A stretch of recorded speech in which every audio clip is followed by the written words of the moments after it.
जिब्रान नासिर आए हैं, उन्होंने मुर्दा केस के अंदर जान डाली है। बिल्कुल। अगर इनको छोड़ दिया गया तो कल किसी बच्ची को और को उठाएँगे तो ये अपने अपने व्यूज़ बढ़ाने के लिए, डॉलर कमाने के लिए बिल्कुल उस ठीक है। बच्ची को गलत रास्ते पे डालने की ये लोग बात कर रहे होंगे। आप कह रहे हैं कि इनको कादियानी फंडिंग कर रहे हैं या शिया फंडिंग कर रहे हैं। आपके पास सबूत है, अदालत तो आपको हम तो आपको अदालत में घसीटेंगे। आप लाहौर से कराची क्यों आए हो?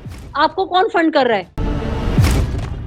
परसों ये बैठ के बोल रहे थे कि ये जो यूट्यूबर्स है कराची जाते हैं लाहौर से, तो इनको कादियानी ग्रुप जो है वो इन लोगों को नई चमचमाती हुई गाड़ियां दे रहे हैं और पैसे दे रहे हैं। इनको कह रहे हैं कि नॉर्वे में तुम्हें बंगले बना के देंगे, कारोबार करके देंगे। तो देखिए आज एडी मलिक और ये बिलाल ने तो मुझे जवाब नहीं दिया। मेरा दूसरा सवाल उनसे यही होना था कि उनको तो कादियानी फंडिंग कर रहे हैं ना, उनको कादियानी फंडिंग कर रहे हैं और नई चमचमाती गाड़ियां दे रहे हैं, पैसे दे रहे हैं। आप लाहौर से कराची क्यों आए हो? आपको कौन फंड कर रहा है? मगर वो तो आपको पता है जवाब दे ही नहीं पा रहे थे। उनके तो चेहरे हवन्नों की तरह उड़ गए थे। वो तो पछता रहे होंगे कि हमने हामी क्यों भरी कि हमने उस औरत से बात की। तो बात ये है देखिए आगे से 3 से 4 दिन बाद जो है मुहर्रम आ रहा है और मुहर्रम जी। में जो है आपको पता है कि ये जो चुटकुले छोड़े जाते हैं ना, हमारे नादान लोग जिनको सारी चीज़ों का नहीं हुँ, पता, आप पहले दिन से दुआ ज़हरा केस पे काम कर रहे हैं, मैं काम कर रही हूँ। जो लोग काम कर रहे हैं उनको सारा कुछ पता है। इस तरह हुँ, के लोग जो बाशऊर हैं, पढ़े लिखे हैं, वो कभी इस प्रोपेगेंडे में नहीं आएँगे।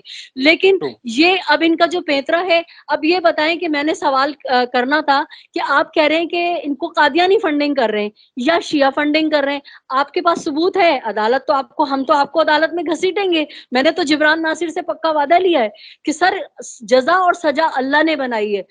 जन्नत और जहन्नुम आपको इनको भी जो है ना सजा देनी है। उन्होंने बोला है इंशाल्लाह पहले हम दुआ ज़हरा को सेव कर लें, दुआ ज़हरा अपने माँ-बाप के पास चले जाए, इनको भी नहीं छोड़ना है क्योंकि ये बहुत गलत-गलत बातें कर रहे हैं। बिल्कुल, अगर इनको छोड़ दिया गया तो कल किसी बच्ची को और को उठाएँगे तो ये अपने अपने व्यूज़ बढ़ाने के लिए, डॉलर कमाने के लिए बिल्कुल उस ठीक है। बच्ची को गलत रास्ते पे डालने की ये लोग बात कर रहे होंगे।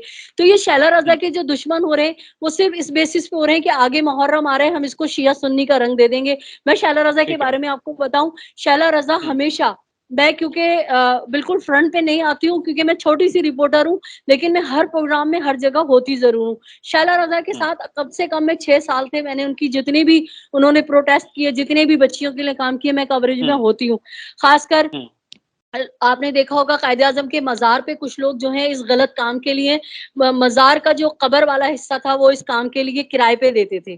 तो वाहिद हुँ, शैला रज़ा थी जिन्होंने डिसीज़न लिया था इकरारुल हसन के कहने पे और छापा हुँ, मारा था और उन लोगों को करार वाक़ई सज़ा दिलवाई थी और वहाँ से लड़कियाँ भी बरामद हुई थी। तो शैला रज़ा का किरदार तो बेदाग है। ये उस पे क्या लोग उँगलियाँ समझदार हैं। उठाएँगे? बिल्कुल, लोग ठीक समझदार है। हैं, पढ़े लिखे हैं और एक बात और मैं आपके तवज्जुह से जी, कहना जी। चाहूँगी कि इनका मुँह उस वक़्त काला हो जाता है जब ये सुन्नी शिया की बात करते हैं ना, आप जो हैं आप भी शिया नहीं हैं। ठीक है? और आप दो ज़हरा के लिए काम कर रहे हैं। सबसे ज़बरदस्त देखिए जिब्रान नासिर आए हैं, उन्होंने मुर्दा केस के अंदर जान डाली है। हुँ, लेकिन बाबर सलीम को सलाम है कि उन्होंने आके एक बिल्कुल मुर्दा केस को और बिल्कुल केस जो बिल्कुल डेड था ना, उसका एकदम रुख पलट दिया, उनकी जी, तहकीकात ने। तो बाबर सलीम तो शिया नहीं है, वो क्यों बिल्कुल कर रहा ठीक है। है हुँ, ना? हुँ, शाहिद हुसैन बिल्कुल तो ठीक है। शिया नहीं है, इकरार भी शिया नहीं है। बात ये है कि ये सब गैरतमंद लोग हैं, ये हुँ, बहन-बेटियों वाले हैं, इनका बाज़ारों से कोई ताल्लुक नहीं है। ये लोग ठीक है। अच्छे ख़ानदानी लोग हैं, तो ये इसलिए सिर्फ़ एक बेटी के लिए और एक बाप के लिए खड़े हैं। ठीक है, बिल्कुल लोग वाक़ई में बहुत समझदार हैं। आजकल जो कोई प्रोपेगेंडा करता है, वो लोग बखूबी समझते हैं कि वो किधर से, कहाँ से और किन मकासद की वजह से ऐसी बात कर रहा है। और यकीनी तौर पे ये जो केस है दुआ ज़हरा का केस, इसको हम अक्सर ये बात करते हैं और हर सहाफ़ी समझदार ये बात करता है कि इस केस को एक मिसाल के तौर पर हमें हैंडल करना चाहिए, इस मिसाल के तौर पे सेट होना चाहिए ताकि फ्यूचर के अंदर आप सबकी, हमारी और जो-जो लोग भी परेशान हैं, उनकी बेटियाँ महफूज़ रहें। कोशिश करेंगे बिल्कुल। कि शाम केस के हवाले से आपको इस तरह ही अपडेट रखें। ख्याल रखें, दुआ में याद रखें। अल्लाह हाफ़िज़। अल्लाह हाफ़िज़, बहुत शुक्रिया।